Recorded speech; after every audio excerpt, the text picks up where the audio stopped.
And we rolling. Are we recording? Watch this.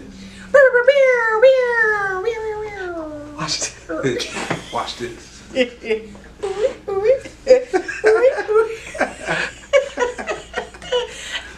now, say now. It's your girl Lady Tay, Hella Ish Podcast. You feel me? All of that. Alright, take two. This nigga started, but I couldn't help it. Watch this, nigga. Don't. No, in my mind, why am I thinking in my mind? I need to be behind him like this. I got different shit. I see the Nigga, they been fucking Usher up. Yeah, That's why I couldn't help it. Go ahead. It's still recording. Oh shit, hell yeah. Okay. Alright, so we gonna do the Let's keep it real, Barry. Yada, I mean, we dancing, turn that swinging, doing donuts. Yada, I don't know. When I hear motherfuckers say that now, I be like, you're hella ancient. Like, you said they with got that word. Nigga trying to be super yeah, like nigga, you missed us about a decade ago. Yeah. You know what Keep it playing from the Himalayas. Where's my yak, bitch? Let's take a shot. We dance dancing. We go right away with dance dancing, listen to Mac Dre. Oh boy. Oh boy. We fuck with you out in Montana. No. You know what I'm saying? Fuck, I'm talking about Montana people. Oregon. Dre was in Oregon with it. Never get this shit. No, we're not. And this is what our last shit was like. Okay, Motherfucker, y'all are How many minutes are a we minute and 40 seconds. Okay, so a let's minute and 38. Okay, so let's 39. It's okay. I'm ready. Okay. Look irritating. Okay. Watch We're this. using all this as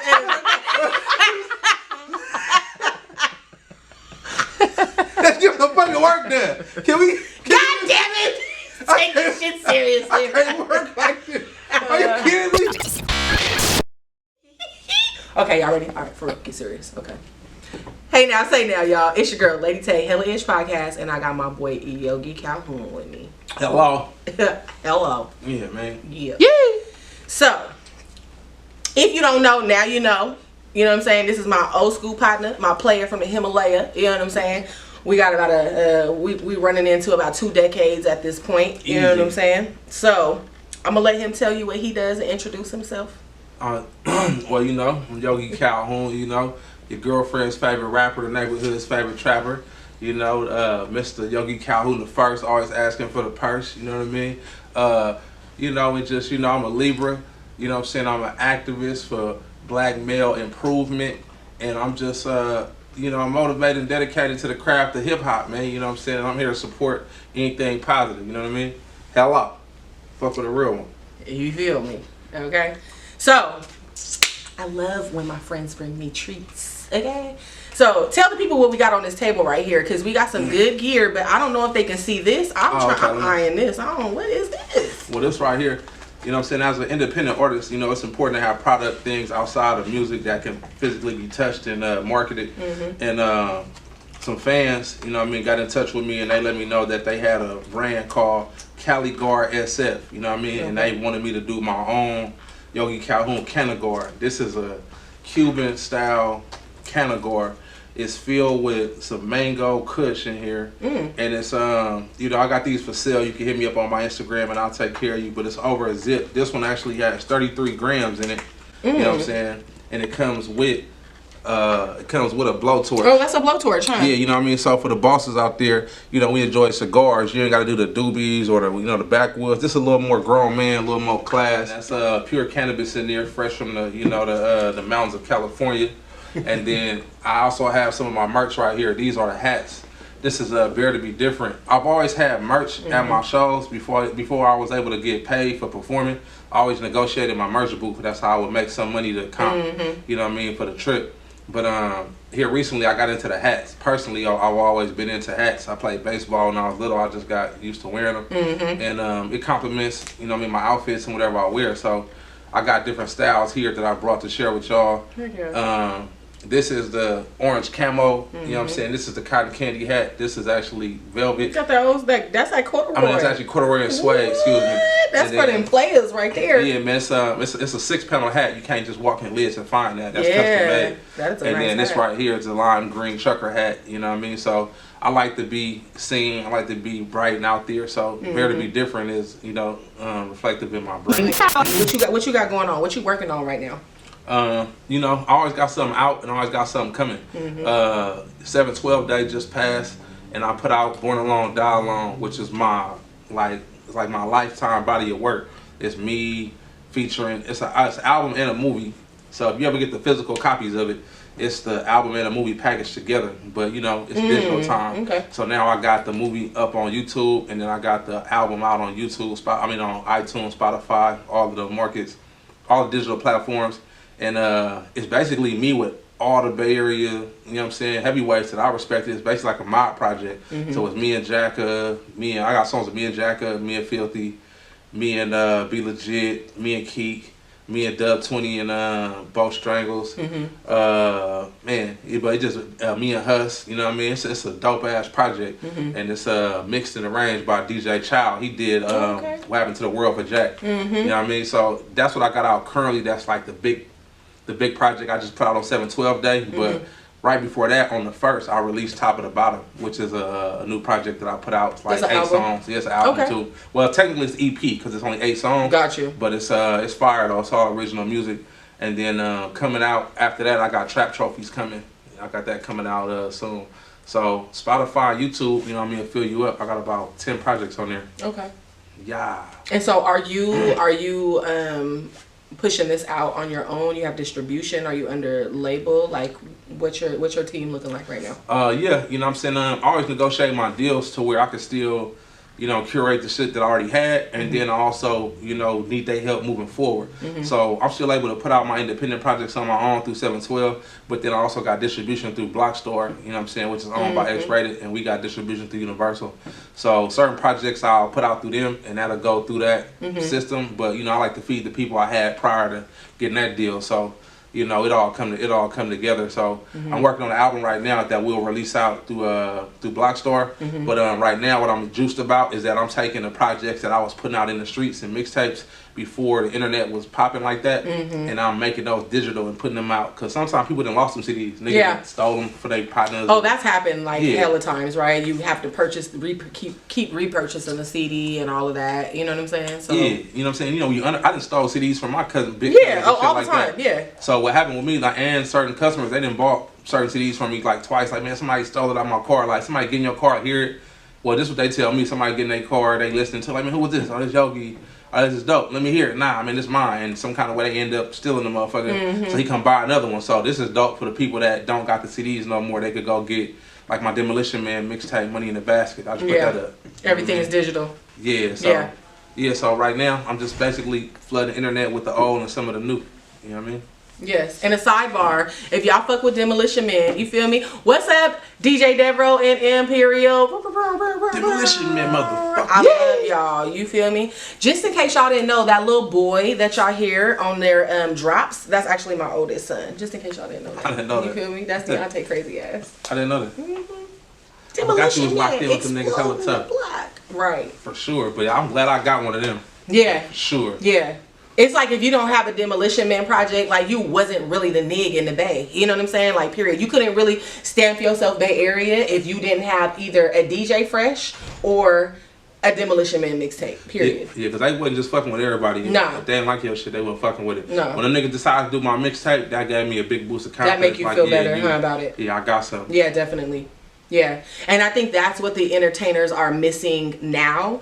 Like, when people ask me about the entertainment world, that's why I say I always miss back in the day. Because I felt like you really had to be an artist. You really had to work for your artistry. Now I feel like the artists don't want to work for it. They feel like they uncle or whoever's supposed to put them on. It's like I respect the older generation because they really fucking beat feet to get to it. You know what I'm saying? Like how you were saying, people were not fucking with you if you wasn't hot. Nowadays, they'll take your money and promote you you could be garbage if you want to. It's about the money. Back then, it was really about your craft. You know what I'm saying? Yeah. Like, people wasn't fucking with you unless you just really was the nig on your tracks. You know what I'm saying? Period.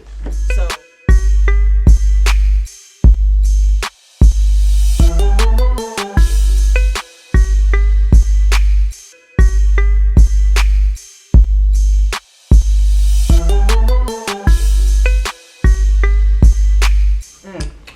I done mixed the brown in the clear. Hopefully that don't do me. It's tequila. You'll be alright. It's tequila. It's tequila. Remember that one night? Oh no. No, we gonna be good. Did you not make it home safely? No, I always make it home. If I'm here. No, I mean you're here, obviously, but I'm saying safely. Like, did you have your bumper No. and tires and everything was still intact when you I had got a there? show in San Jose, and I was, you know what I mean? Oh, you was vibing. You know, the rose. Oh, that's the rapper water? That's the rapper water. You know what I'm saying? The Moet Rose. That's my I call it the rapper water. Rapper water? I gotta have that. Okay. Oh, she had one in there in the back. She woke.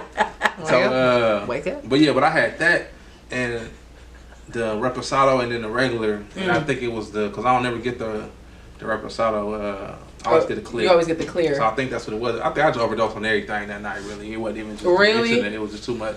Yeah, I had 3 shows in one day, and it was that last one that just tipped the scales. I just did too much. Yeah. You got sick? You threw up? It was a good time though. Yep, I did throw up. You did? I was Oh throwing up. no! The next day? No, that night. Are you serious? On 880 out the window like that. 880, I was throwing up all out the window. Stuck my head out the window on 880 and just threw up. That shit hitting all the side of the car. But at least it was outside. Did you get something on the inside of the car? Nah. Okay, good. I'm a veteran. I already knew. Just whole head out the car and get it out the way. Ooh, that would be so. Have you ever thrown up inside of the car before? No. Yeah. I never threw up in the car. I threw up on myself one time back in the day, young nigga. Yeah, I mean, you know it happens. Old school. Not to me, but you know. No. Bacardi 151. Not to me, I was but a victim. you know, it happens. No. I was a victim of the 151. I threw up one time. Oh, the 151 too. Oh yeah. Yeah. We all got a throw up moment. Don't play, Shauna. You remember that one time we was at the house and I was like, we was partying and it snuck up on me out of nowhere. Usually, what you was on? Usually I tap out before. What made you throw up? I don't know what happened. It happened out of nowhere. And I sat in the room and I was like, and I threw up on the side of my motherfucking bed. They all came in the room and was laughing. It's like, Tay, what do you need? I said, I need love. That was that Don Julio Reposado. That's what did it? Oh, is that what it was? Oh, okay. Nah, see, nah, I think I was to be honest, I think I was drinking earlier in the day, like champagne or something. So it's like, you know how that shit fuck with your stomach. But it wasn't like I'm very, very good with knowing when to cut off my liquor. And I don't know where that shit came from. But I was like, oh no. I remember, I know the 3 times that I threw up in life off drinking, drugs, and shit like that. Really? Yeah, I remember the first time was hitting the bong. You know what I'm saying? The car is a young nigga with the older niggas hitting the bong. Them niggas like, put your finger over the hole. Let the smoke build up. That shit get milky white. It was too much. Take your finger off the hole. Nigga, and I hit that shit, nigga, the whole bong cleared in my lung. I'm like, oh. You took a big boy shot. I took all the shit, yeah. So I threw up off of that. And then later on in life, the 151, that's because my house was the party house, so you feel me? Mother's calling me all day. Man, we want to come over. We want to have something to drink. You know, what time you going to be at home? I'm like, niggas calling me all day, sweating me. You know what I mean? I'm like, I'm finna get everybody fucked up. Niggas want to drink so bad. We finna get the 151, right? Oh, my God. I go get the 151. Everybody comes to the house. They're like, nah, we ain't fucking with that. I'm like, hold on. You niggas been calling me all day. Yeah. You know what I'm saying? Niggas want, nigga, give me this shit. Nigga, I'm turning up. You was the only one drinking it?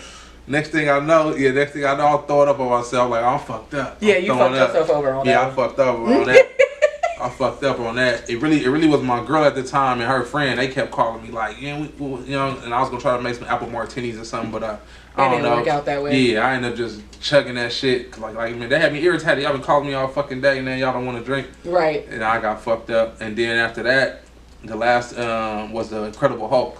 When Incredible Hulk hit the scene. Oh yeah. That fucked me up, and I threw up on that, and then I hadn't threw up in years until this fucking that 3 shows in one night. Yeah. So that'll fuck you over. Yeah, I learned my lesson on that. Fuck that. I remember, what old school drink did you like try to like steal sips of or drink when you was a kid? Mine was, remember ours was the Boone Farms. Oh, the Boone's Farm? Yeah, see, I didn't, no, see, we used to still drink. Like, we used to still drink out the store, right? We did too, what I'm saying. So what was your go-to? What y'all used to steal? Takalaka? Nah, we used to steal the Jack Daniels, the little flavor ones. It was like fruit the flavor punch, personal shot, like an Apple Jack one.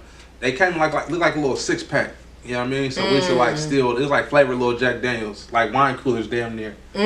So we used to steal them, and we used to steal the MD, the Mad Dog. The Mad Dog 2020. Yeah, we used to steal them, and you know, beers and shit. And when I first started drinking, I could never fuck with beers ever. I'm not a beer drinker.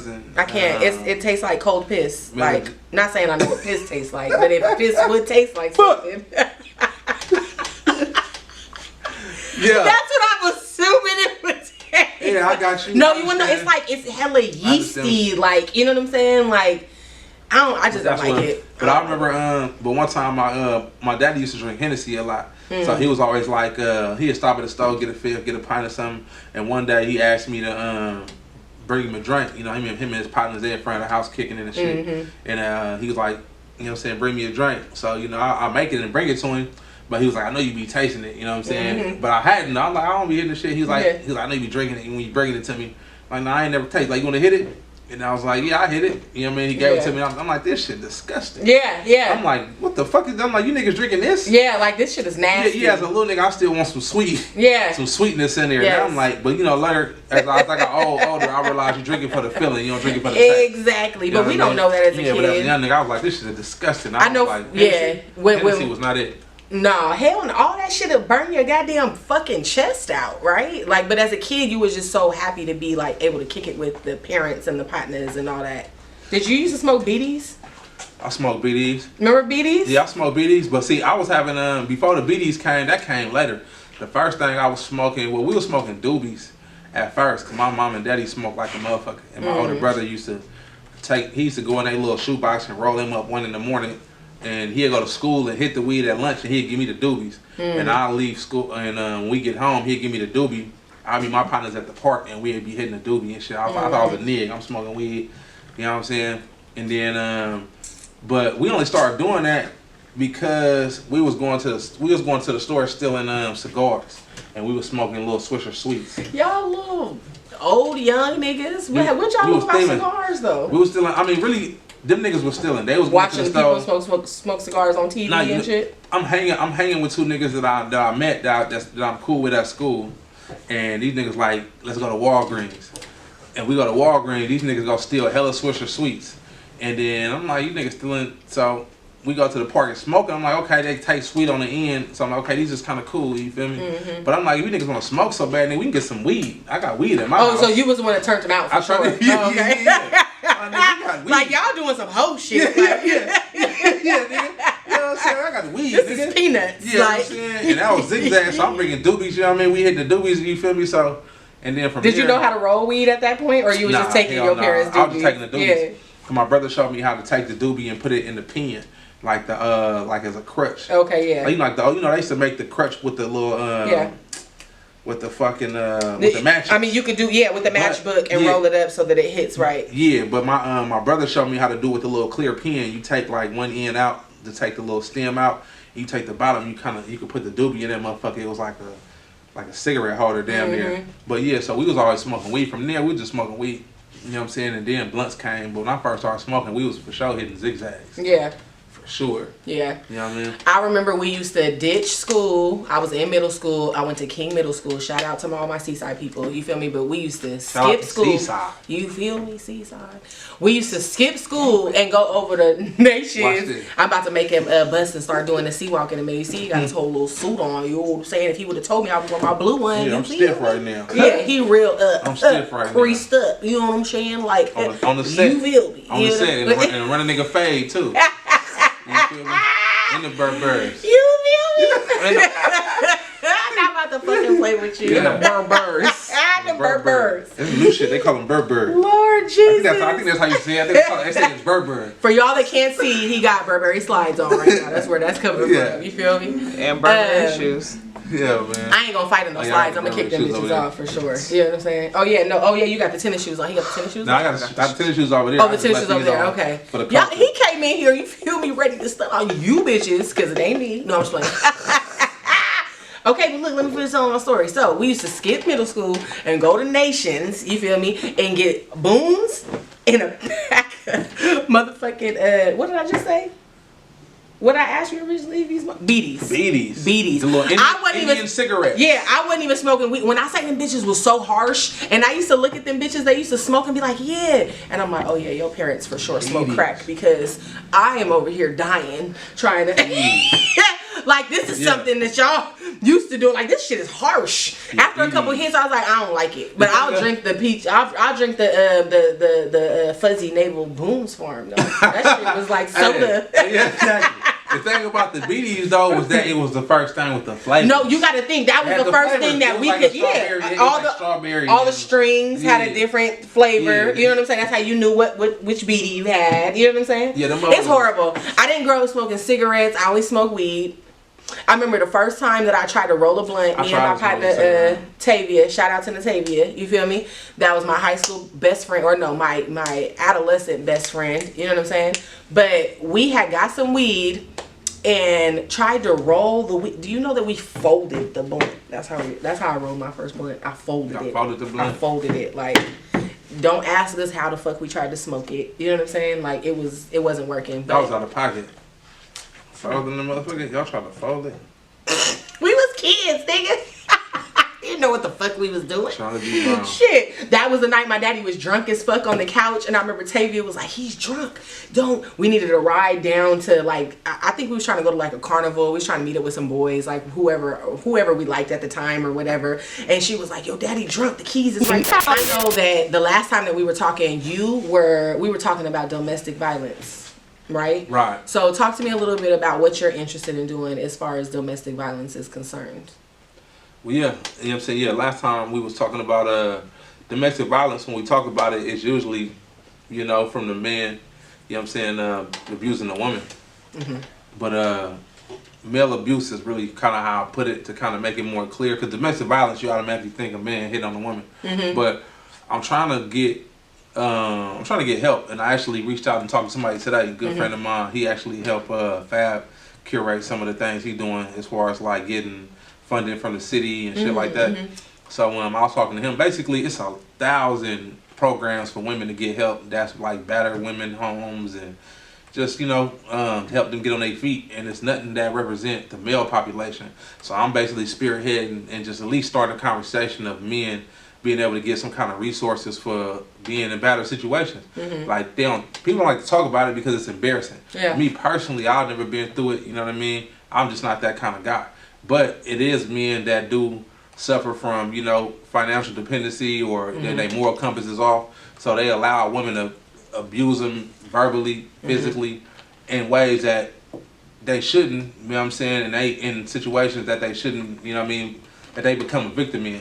And it's nothing that the society so far has put in place to help men like that. You know what I mean? Because we're supposed to be so broad, we're supposed to be so tough and so macho that it's not even, it's taboo to even talk about it. Right. But I've seen it happen to people around me, and I kind of said it jokingly one day because I heard of a situation. And when I said that, somebody else chimed in and had somebody that had went through a situation, and I'm like, damn, this is something that's really going on. And it was just always in the back of my head, and then I seen other situations just kind of play into it. So I started speaking on it on my Instagram, and people was, you know, relating. People was tapping in and, you know, sharing their experiences. So I said, man, I'm gonna try to do something to provide some kind of funding, or just, you know, even if it's just shedding light on it, then I want to use my platform to do that. Definitely. So I'm trying to bring some attention to the male abuse situation that's going on in America, where the women, you know what I'm saying, is, you know what I mean, physically hurting dudes, you know. I want to provide, ultimately my goal is really to provide some form of housing or shelter for them and funding where they can rehabilitate themselves without having to be, not have to depend on a woman to do it. You know what I'm saying? Right, you know what I'm saying? That way they got Wi-Fi, weights, transportation to work, you know what I'm saying, access to the internet, and just, you know, maybe some form of per diem or funding to help them kind of get through the week and get themselves together, because the funds is there. I'm seeing rappers interact with, you know, law enforcement or interact with the government, and it's all in good faith because we're supposed to be getting, you know, funding for the community. Because overall, we all trying to get out the streets and we trying to provide funding and options. Right. And I'm with that 1,000%, but I just wanted to spread it across the board and put it in areas that ain't been, you know, just where the tracks ain't there yet. Yeah. You know what I mean? So yeah, so basically, yeah, the male abuse, man, I'm trying to, you know, bring some light to that and help, you know what I mean, give some help for that. You saw Johnny Depp in the Amber Heard trial? Yeah, not in full, but I'm familiar with it a little bit. Right. So you saw, you know, his whole domestic violence case with her or whatever. He took her. He ended up actually winning that case. Yeah. And he ended up, there was like a settlement of like, I would be a liar if I said exactly what it was, but it was like some millions, I want to right? say like 2 million, maybe. No, I think it was way more than that. Oh, okay. But he basically told him, he let it be known, like, I don't even want the money. Like, I don't even care if she never pays me. It was more like to let it be known. You know what I'm saying? Like, for the simple fact that I guess she was abusing him and felt like... Yeah, and felt So like nobody was going to believe him and all of that. So it was like he was more so like, I just wanted to prove to you... You know what I'm saying? Like how out of pocket you were violent, and I can expose you, and I did, and I don't even want the money. You know what I'm saying? Like that's how that situation. But does the money? Do he still get the money anyway? I don't know if it's like he can decide whether the judgment goes through or not. You know what I'm saying? But he won his case, and that's what came with his case. That's crazy. Niggas get that much money to where you don't even want. You understand what I'm saying? You don't even want the well, money. now Pirates of the Caribbean. Remember, he lost the role and all this stuff. Well, now they're trying to renegotiate with him, but it's like for some good amount of money. You know what I'm saying? Yeah, because he's about to get that money anyway on that shit. Exactly. Well, because you got to understand, he lost that contract as soon as she put it in the yeah. You know what I'm saying? I did. And then it's like, okay, so you have the physical violence, right? Like their situation. Then you have the mental. Like, I don't give a fuck. I feel like Will Smith is mentally abused. Like, you know what I'm saying? Jada might even hit the nigga a couple times behind closed doors. You know what I'm saying? Like, I just feel like he's not really, I don't know, maybe once in their situation, like they were madly in love. But it's like from what I see on the outside looking in is a man who loves his wife more than she loves him. And he's trying to do what he can to like win his wife back over. You know what I'm saying? He's trying to satisfy somebody that ain't worried about satisfying him. You understand what I'm saying? She keeps him. Because it's like even how the situation played out, like you can't really control an individual 100%, but she in no way tried to like stop him. Even when he came back from coming off of the stage, she didn't like console him. And then what fucked me up with her is the comment that she made after, when she basically was like, those two men need to work that out. And then she said that how embarrassed she was by him. Like, girl, this is your husband. You know what I'm saying? Even if that's how you felt, why would you publicly say that? Why would that be your public statement? You know?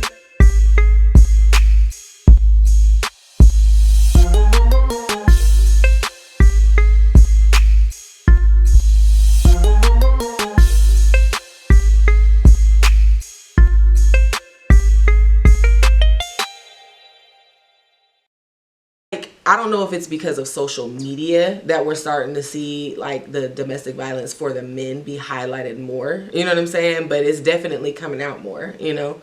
I know right now, I want to say within the last year or two, right now it's to where 25% of the domestic violence is by women.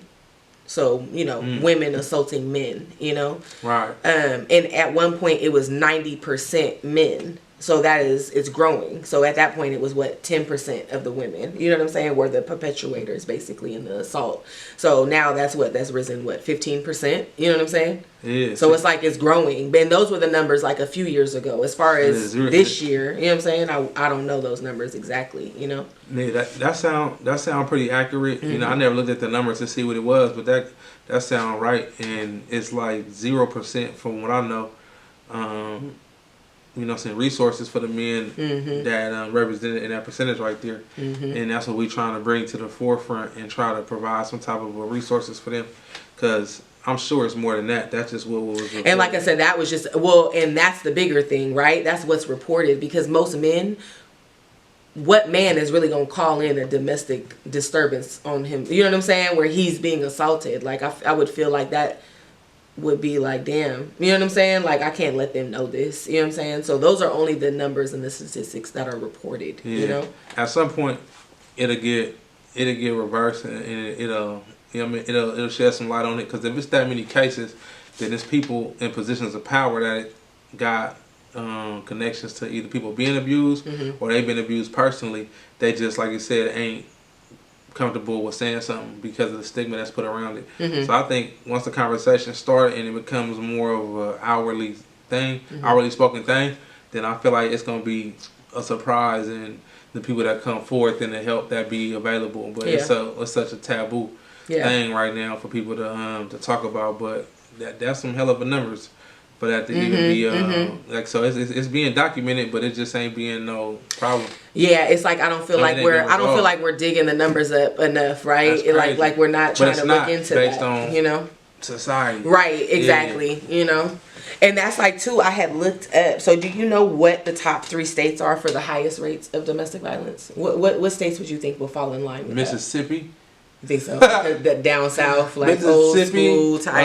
Let me see. I'm gonna say Mississippi, maybe Boston, and Kentucky.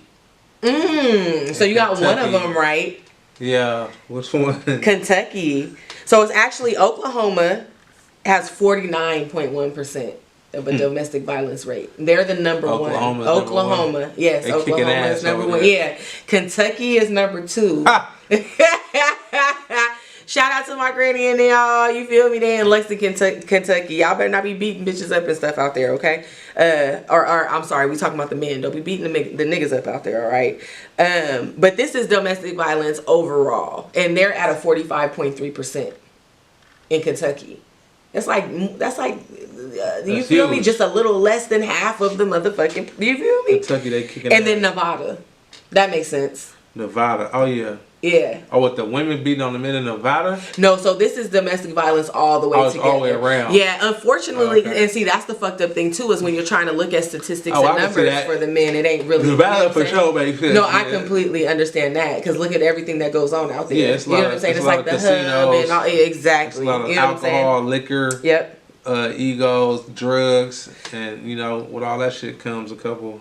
Exactly. So.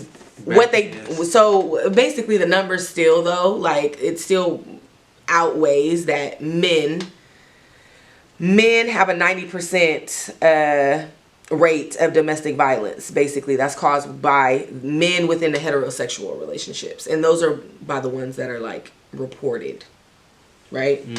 So it's like it's still higher rate, but it's like the women are taking over. And once again, these are numbers that we're talking about are reported, right? So it's like that number might even be a higher number as well, you know? I feel like it's higher. I feel like it most likely is.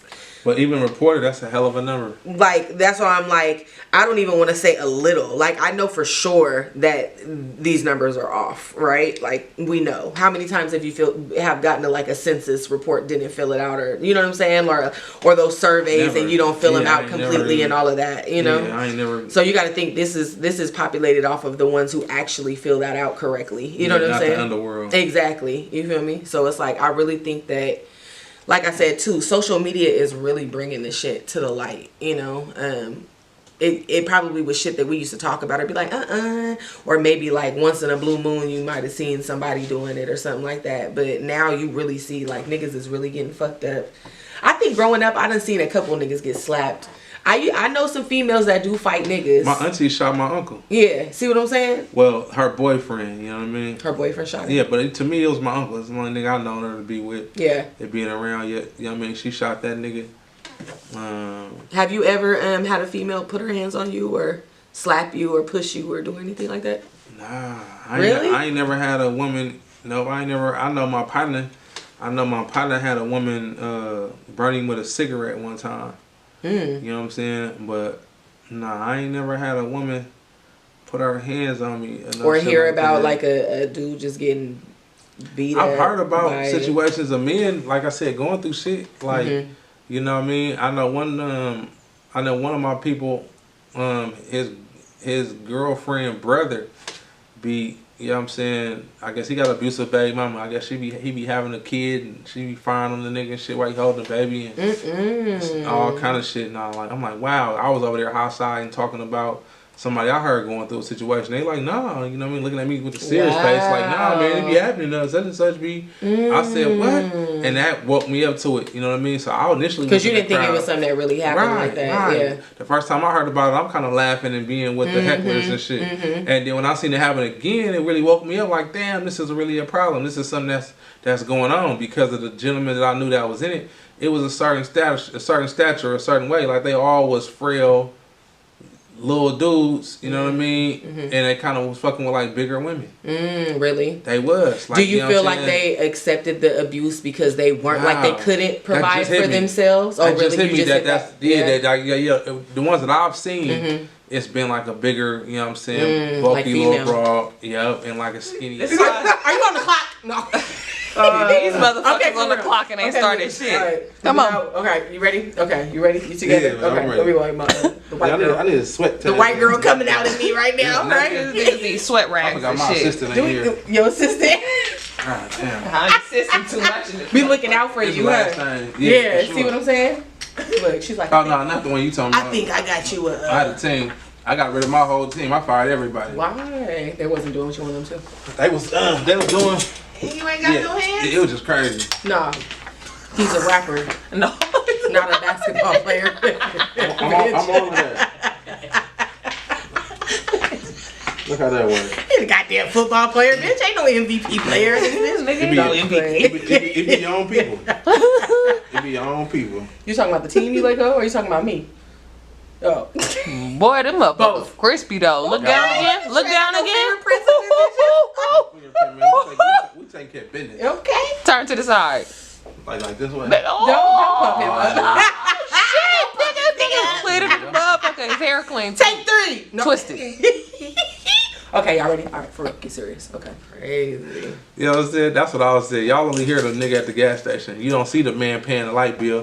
You don't see the man, you know what I'm saying, washing the clothes, washing the car. You don't see the man picking up the extra shit that y'all left behind. You know what I mean? Y'all don't see that. Only thing y'all hear is, you know, all the extra channels and shit that, you know. I think men are just undervalued. You know what I mean? Pretty much.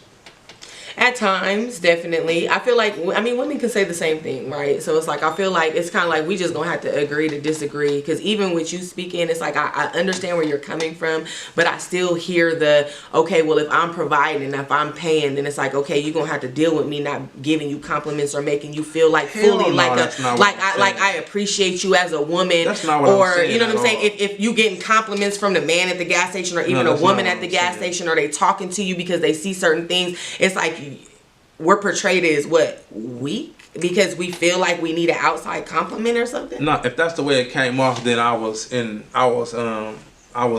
in my.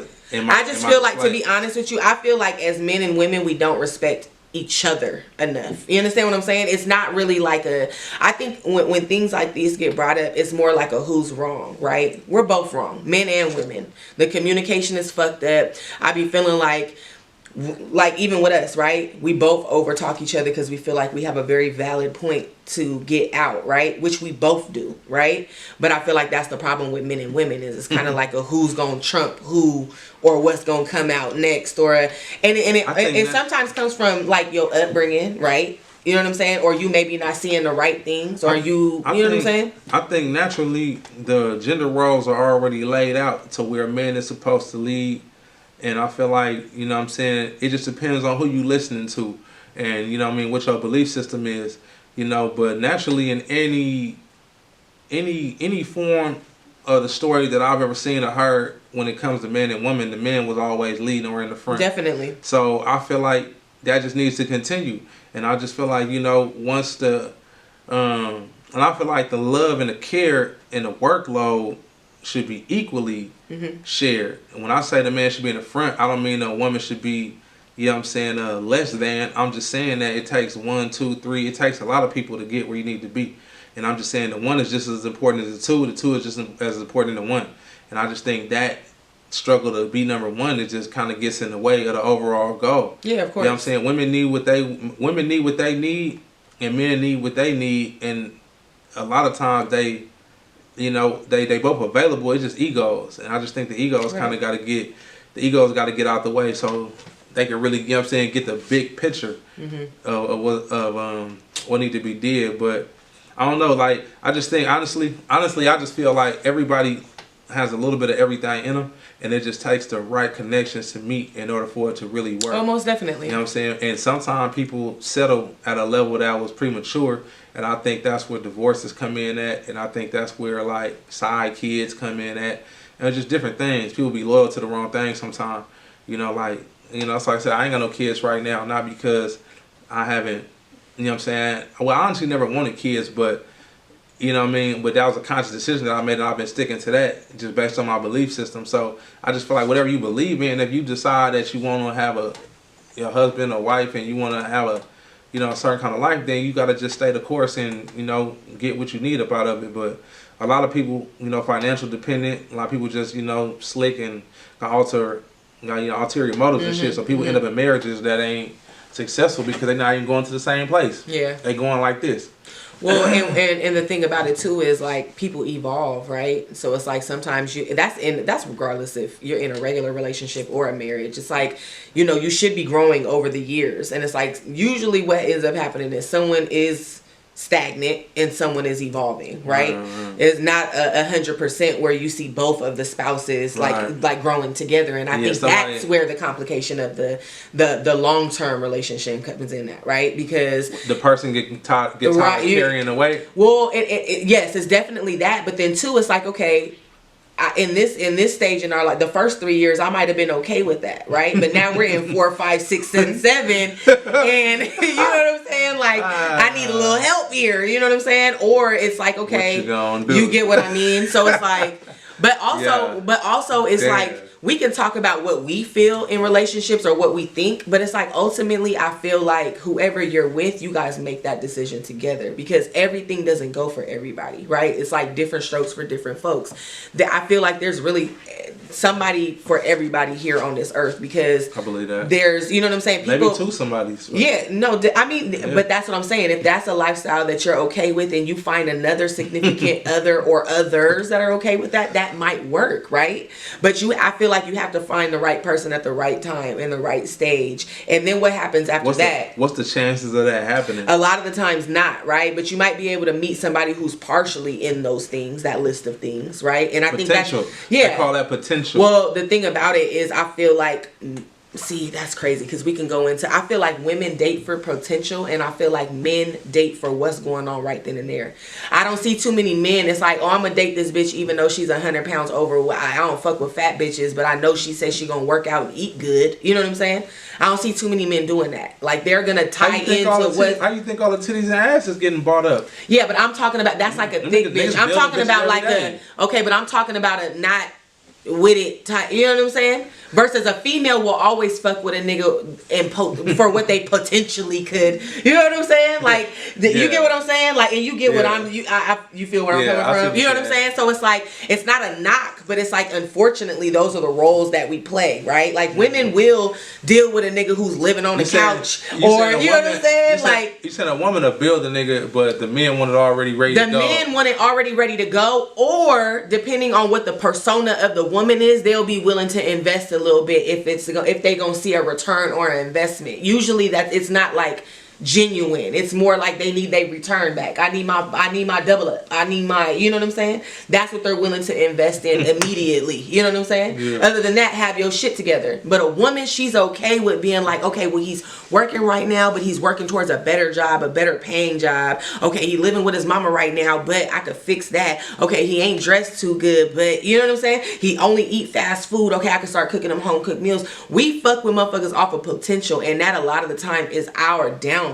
I don't give a fuck what a bitch gotta say. You can be upset, talk shit, whatever. Let's just be accountable and be realistic. That's kind of how we're raised, right? Because we're always, it's like either a potential, it's either potential or this is what they got going on and deal with it. But some women didn't hit on the potential. No, you're absolutely right. So that's why I'm saying so it's not. Look, it depends on, is the glass half full or half empty? Is this a fucked up situation for you, or can you understand? So for y'all, it's a gamble each time. You can line 5 people up and give them the same 3 ingredients. They all gonna make a different meal. True. You understand what I'm saying? I do. So it's like, it's good to have our conversations and be able to understand each other and respect each other more. But it's like, at the end of the day, too, it's what you can deal with, right? We spend a lot of time in sometimes even dumbing down who we are because we might like this person, right?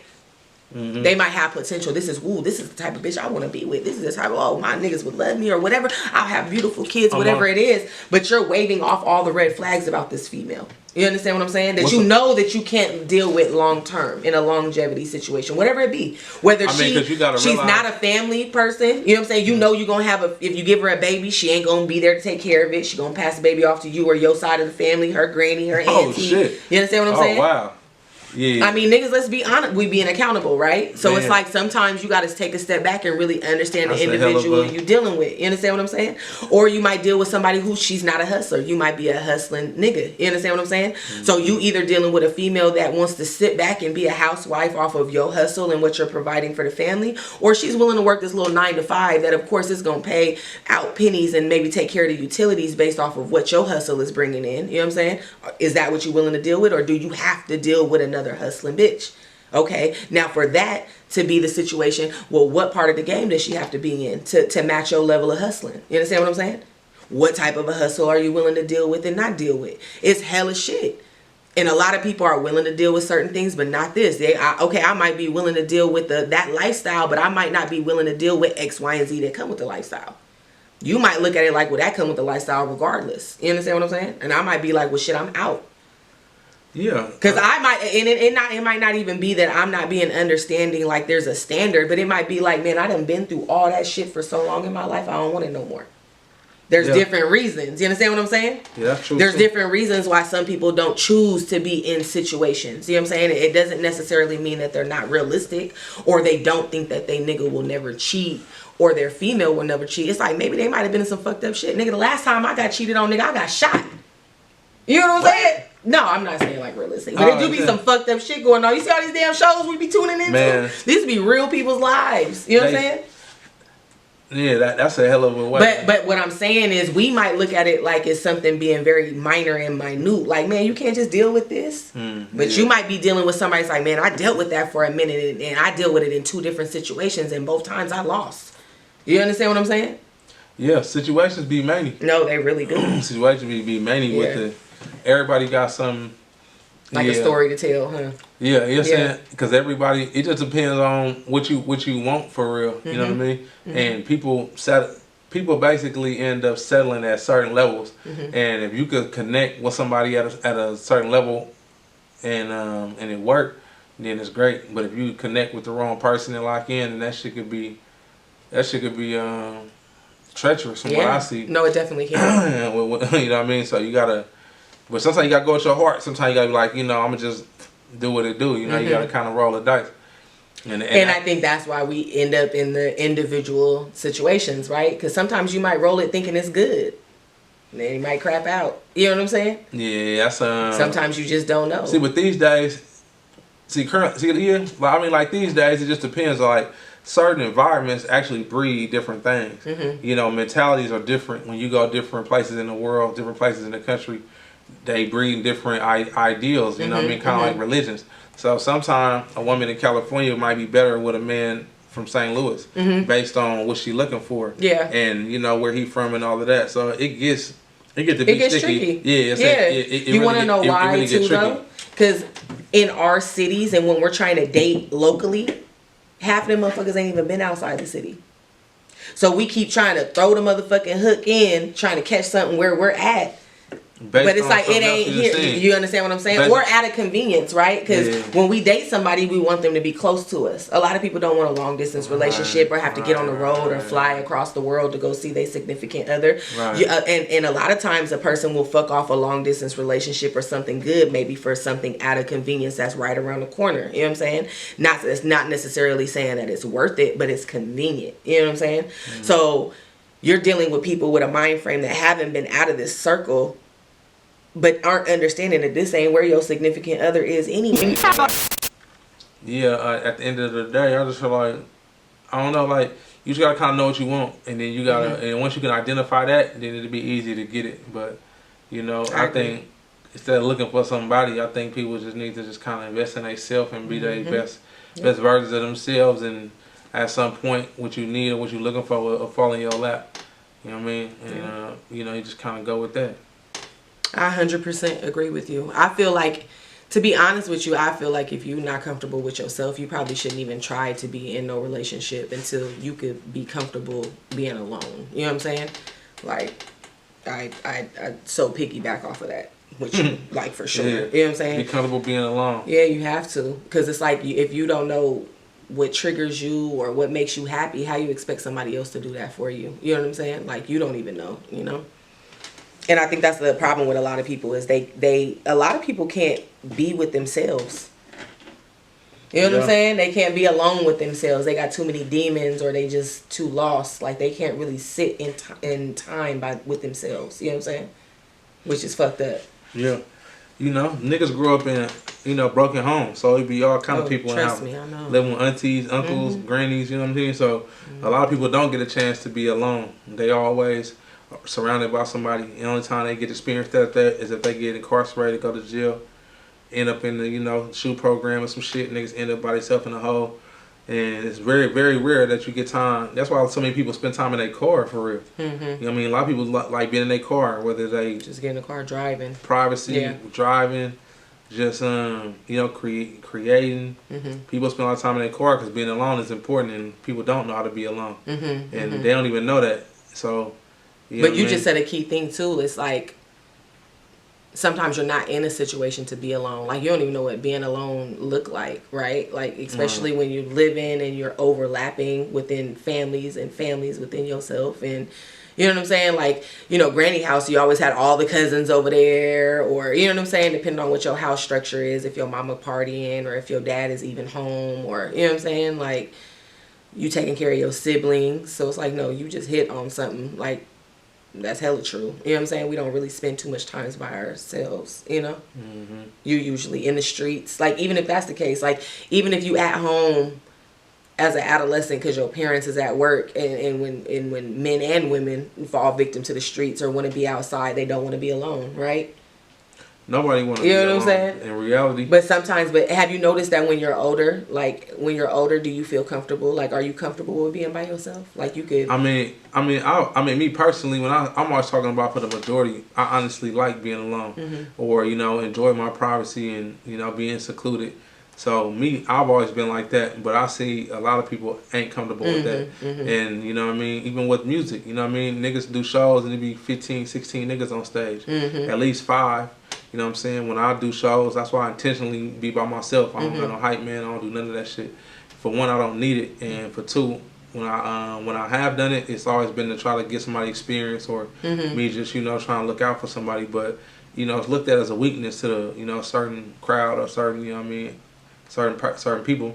So I just saying with that, you know what I mean, like basically being in crowds is really never looked at as like a strong thing. It's always looked at as like a cowardly thing or a weakness, you know what I mean, maybe to like I said, some part of somebody that don't know better, they can perceive it as something different. But I enjoy being by myself in my personal time, and professionally I kind of like being by myself just because it's looked at as being strong. You know what I mean? So yeah, I like that. But when it comes to like being in a relationship, I like, it's a 50-50 with me. I like seeing my woman, but I don't want to see her all the time. Because I don't want to get vanilla. I don't want to get vanilla, and you know what I mean, me get too used to it, because that could happen. And so even if we married, you know what I mean, and we can live in different spots, you know, I would enjoy her having her environment so she could, you know, have it the way she wanted, and I got mine, I can do it the way I want it, and then we enjoy each other's company. I really don't subscribe to the polygamy thing, but I don't necessarily subscribe to the traditional cookie cutter Wally Beaver husband and wife thing either. I think I exist somewhere in the middle where I enjoy my freedom, but I enjoy having that one. That's the one. That's the go-to. That's the main. I mean, that's really the only one. But I just don't want to be. I just don't want to, you know, smother myself with you. It don't seem like it's a gray area. It's either you got to be fucking with hella bitches, or you got to have that significant one that y'all got to dress alike, go everywhere together, do everything together. You know what I'm saying? I don't like that shit. I don't subscribe to that.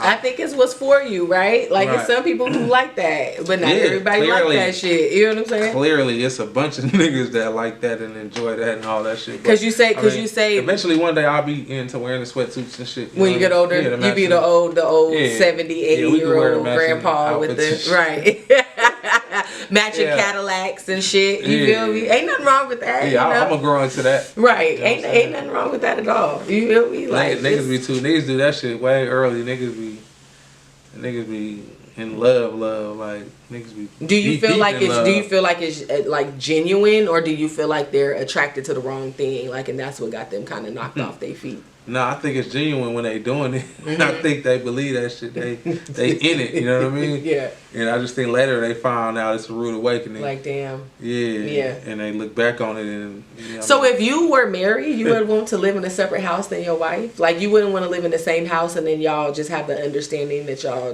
do what y'all, you know what I'm saying? I think once I get married, I'll be, you know, drunk in love with that person, and I'll just probably want to be with them all the time.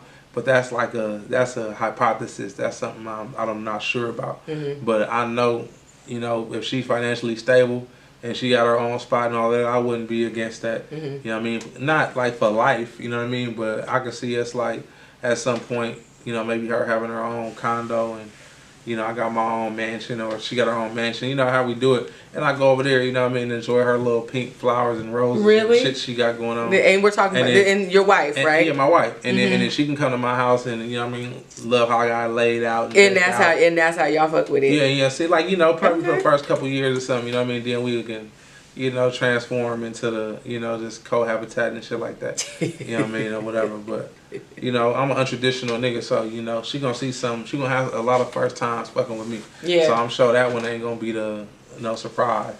So are you like the romantic type? Like, do you do you do date night, you do trips, you do gifts, like you do like flowers or Hell yeah. you know what I'm saying? I'm not yeah, you know what I'm saying? I had to grow into that. I wasn't a Mm-hmm. nigga that was naturally just the Ronnie romance. Were you know what taught I mean? that it was like My some mama sucker used shit? to, my mama, it just like, my family just peed. Like they just, the women was just always around and they was just, you know, catering to. So it was never taught. It just, this is just what it's like. So it just naturally grew into that. My first girlfriend was always like buying my food and doing shit for me all the time. So it was never like a course on how to do it. It just happens to you. You know what I mean? Like if I was tall, I would play basketball. You feel me? Like naturally. But you know, me just being the way I am, my girlfriends always came giving. You feel me? They was always doing that type of shit. So I didn't have to, you know. And you feel like that came from like your lifestyle, like your I don't upbringing? know where that shit came from. Cause I was like, you know, they don't know me and I don't know them. So half of me is aware of the American traditional side of the men pay for this and, you know, gender roles. And then the other side of me is knowing, you know what I'm saying, what I've seen and what I'm around. And I didn't know how it was gonna play out. And, you know, they just kind of came into the situation, catering to my player side, to my street side. And it just always stayed like that. So I'm well balanced, you know. I'm a romantic now, but back then, you know, growing up, I wasn't getting my girlfriend shit for their birthdays and Valentine's Day and shit. My mama would be like, you gonna get that girl something? Like, I ain't get her shit. So yeah, you had to evolve into my it, mama, basically. No, I always did it, but it wasn't always me. My mama would do it. Would be like, and my mama would, you know what I'm saying, give me a gift to give to my girlfriend or something like that for Valentine's Day or shit like that. Cause my mama's always been empathetic to women and like just you know, pro woman and shit. And she was like, I ain't gonna let my son. Cause naturally, I'm just, you know, back then I was just. So you feel like you took more after like your dad, like in his characteristics?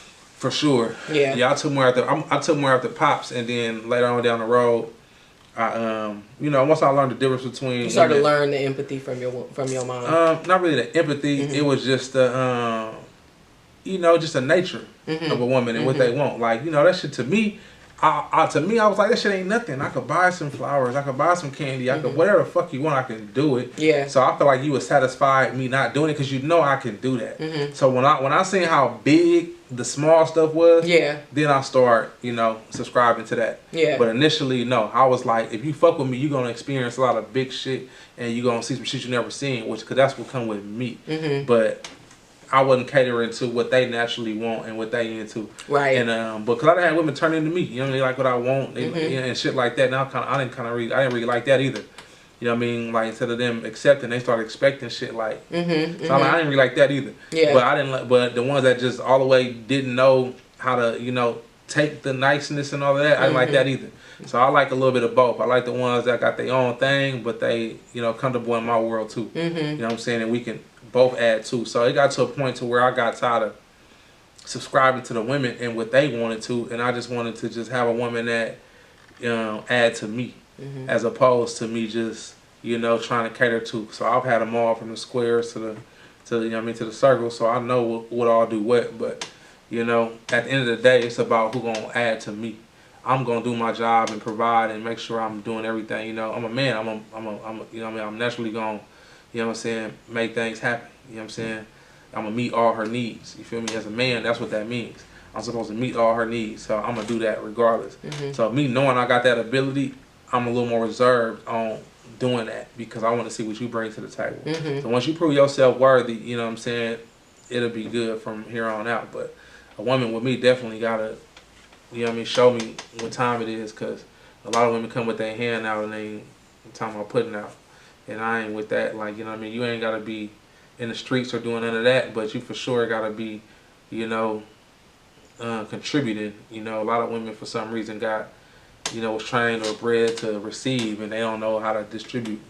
And so when you say contributing, is it past the household contribute, like as far as, you know, the rent or the mortgage, the bills, the groceries, the, you know what I'm saying, the household needs, the children needs, like, is it that, or are you talking about it's contributing outside of that? No, I'm just saying everything is 50-50. Because, see, I feel like that's natural, right? Everybody So it's like when I hear that, I'd be like, duh, like, ain't that normal? No, but some women, I mean, some women. But it's not, just like it's not normal for some men, different too. ingredients make different Of things. course.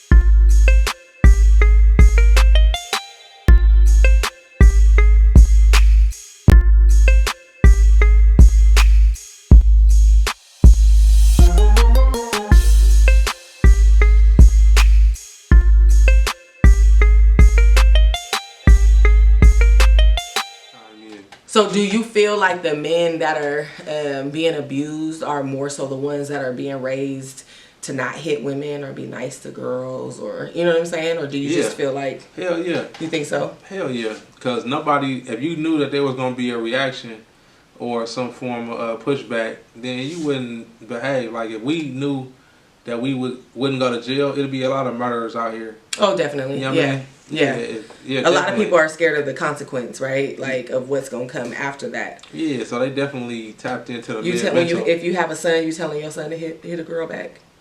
Hit a girl back, hit anybody back. If somebody hits you, then they don't got no respect for you. You better respond. And you need to show them to respect you. You know what I mean? That's a good question. You might have answer. Yeah, if anybody hits you, like, that's far.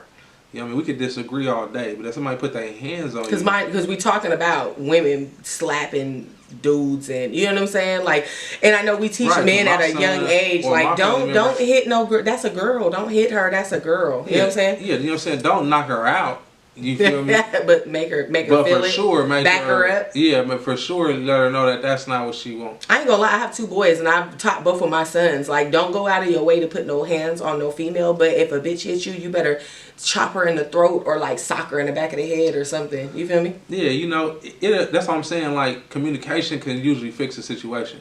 So you can always talk to somebody or remove yourself from that environment before it gets physical. But if you in a situation where you didn't provoke it and somebody hit you, whether it's a fucking cat, woman, whoever it is, you gotta defend yourself. Yeah. Nobody's coming to the rescue. Yeah. You know what I mean? So she might got a history of hitting niggas and, you know, something like that. She ain't never been taught that that's out of pocket, but she gonna learn that my people ain't the ones to be playing with. Right. You know what I'm saying? And I feel like that's when you like, it's usually like a bully. You gotta beat the fuck out of a bully for them to know, like, okay, maybe I should sit my ass down. Or like a female, right? Like, she ended up getting her ass whooped to know, okay, it's other rowdy bitches out there too. You know what I'm saying? Like, and I feel like sometimes we stagnate our children, right? Because it's even that, don't go tell a teacher, go find a teacher and tell them. No, you handle your fucking self, and you ain't gonna get in trouble, and you make sure you call me when you go to that office. Yeah, 'cause you know what I'm saying? The problem,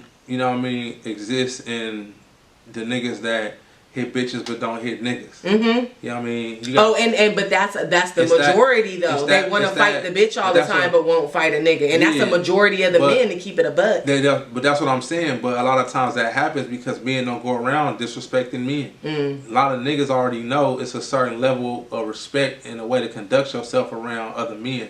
Women, for some reason, like I said, because they've been trained or taught to be a certain way, that they feel like they got a force field, and they know that most men got it in them to not defend themselves against a woman or strike a woman or something like that. So they become abusive verbally. Like take advantage of Right, the whole you know what I'm saying? You know you're not going to, yeah, mm-hmm. exactly. So they go too far. So, you know what I mean? So, but them situations don't get highlighted. It's always a situation that you hear about of a nigga beating up a bitch and he don't do this and he don't do that to niggas. Everybody, them niggas be punking you, but or whatever, you know what I mean? But that's usually the narrative. The other side don't ever get talked about of a bitch that was just out of pocket. You know what I'm saying? And that needed to happen. Sometimes you don't got a sister around or a cousin around. You know, growing up, with my mom, we always had women. We always had females in our circle. Right. And we had bitches to beat up your bitches. Yeah. So, you know, it was always like that. So we just believe in, you know, one-on-ones or fairness. But ain't nobody finna abuse or, you know what I'm saying, hit nobody. Even if it's like you said, if I got female cousins and they getting into it, what they do to something, I'll tell them the same shit. Like, you know, be cool. Like,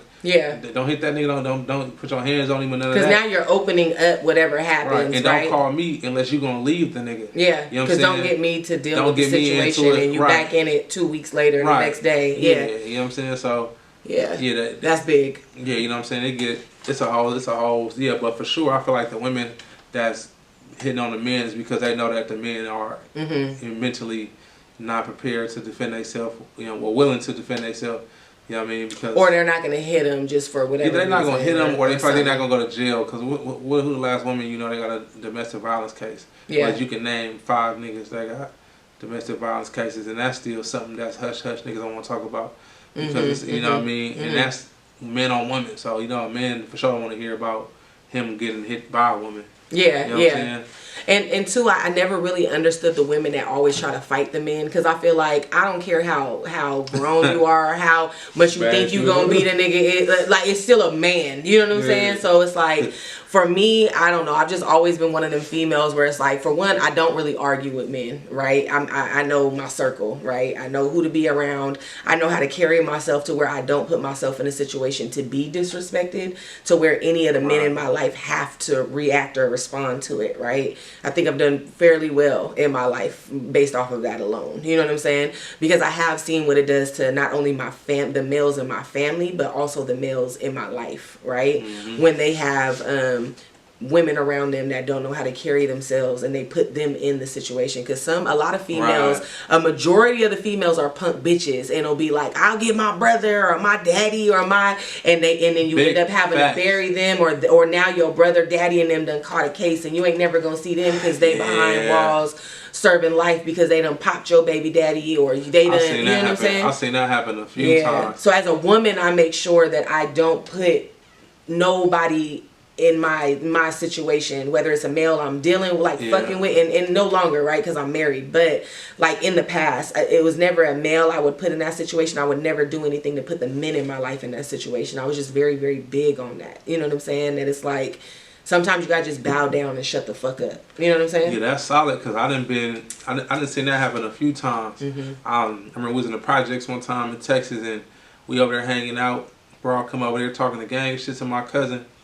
And he just like, be cool, you feel me? Like, all you gonna do is go get your brother, you know what I'm saying? I don't give a fuck talking to the most shit ever. And we just all sitting out there chilling. We probably about, you know, we from the east side, we go to the west side. So my cousin goes sees a little chick he mess with, you know, a couple of project chicks. And like I said, when I come over there talking shit, so we over there while, you know, we deep. But I don't know why, I don't know what they had going on, but she just kept talking shit. And he like, oh, y'all know you gonna go get your brother? I don't give a fuck about, I don't need nobody. And talking that shit. And then eventually he like, alright, she came over there doing too much, he just slapped the shit out of her. Bam. She got her face, Rodney. She called a nigga, went to go get the nigga. The nigga came over there saying we was too deep, he didn't want no smoke. But I'm just saying, that happened. You talking all that shit, and then I done been, you know, I done dealt with women and shit, and they doing the same thing. Talking to niggas and doing out of pocket shit, and then come get me. You know what I'm saying? What are you talking to the nigga for? You know what I mean? I don't say that in the instance, I gotta go handle it. But after that, I'm like, what the fuck is you on? Like, shut your dumb ass up. You know what I mean? You know what I mean? Like, but you just so happy to have a man, have a nigga around. You just first thing you want to do is go get the nigga, go get the man. While you have to run in your mouth, and then the first thing first go to is go get my man. Perfect situation. The dude that just died in the bodega. You seen that situation? I don't know if it's New York or if he was in Philly, but it was a bodega where basically the baby mama came in and tried to pay for some shit with her EBT card. The EBT card got declined. The nigga comes in with an Amiri shirt on, is cussing the motherfucker out because the baby mama done went outside and told them that the clerk done whoop-de-whoop and then so peep it though. This is what exactly what we're talking about. So she done went out there and told the nigga whatever, probably the nigga disrespecting me, whatever. So he come in hyped up. He ended up going behind the back with the dude that worked in the bodega, cussing him out, doing hella shit. That he's like an OG dude. He's sitting on the thing. That nigga goes to strong arm, and the nigga from the bodega killed him with a knife. You saw the nigga that was I seen that. The nigga that was sitting down. Yeah. He was sitting down. Yeah. And Blood came in there talking and defended himself. But you know that escalated because the baby mama came in and the EBT card got declined. But mind you, he's coming in tripping because his baby mama done went out there and told him whatever the fuck she done told him about her EBT. How you mad bitch your EBT card got declined? Why the fuck would you go out there and bring, you did that because you know your nigga a hot-headed nigga, why the fuck would you bring him into that situation knowing that the nigga at the bodega ain't got nothing to do with your card declining? So what you tripping with him for? You understand what I'm saying? Who knows what she told that man? And that was his last fucking moments on this earth. You know what I'm saying? Yeah, I was an older nigga too, yeah, OG. Yeah, he was an OG. He ain't about to sit back there and keep getting flung and beat up on and shit. You feel me? He was ready for your ass. Yeah, you tripping. Hit that nigga right in the neck. Yeah. Pop. You know what I'm saying? It's over.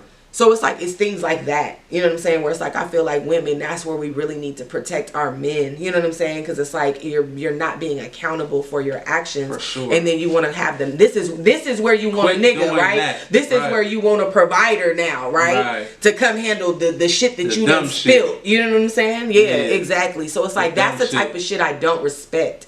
So that's why I say it's a lot of gray areas, and I feel like when women and men can be honest with each other and sit down and really have a open discussion as far as accountability, and it's gonna hurt, right? It's gonna hurt on both sides. Both sides are gonna be uncomfortable. It's gonna be awkward. But I feel like once we're able to build that and have that discussion, I feel like we can start building back into the black community and the black families, and it could get a little bit structured. But until we're willing to let our egos go and realize that we're both fucking up on both sides, and this is what we can do to come together, it's gonna still be it's gonna be fucked up. Especially with the way that the media and the world is portraying how to pick a side. Even the whole feminist movement, I don't even fuck with that. That came from the white bitches. Let's keep it a buck. It came from the white women. They came and pushed the feminist shit on the black woman, and that's what also helped push, you feel me, the man out of the household. You know what I'm saying? Is hopping on that feminist shit. You know what I'm saying? So it's like, I don't know. It gets hella deep. We on here talking hella-ish podcast. You feel me? Over here with my big bro, Yogi Calhoun. Make sure y'all go check out all of his shit. We're going to put all the tags at the bottom. If you ain't following him now, make sure you follow him. If you ain't following us, follow us. Hit the subscribe, post, repost, DM, all that good stuff. Let us know what you want to talk about, but definitely make sure that you blow up the comment section so you can let Yogi know that he did a great show. Yeah, man. Hella-ish podcast. Big shout out to Tay. You know what I'm saying? Been doing this shit for a long time, man. Day one, always been A1. And you know what I'm saying? Fuck with a real one, man.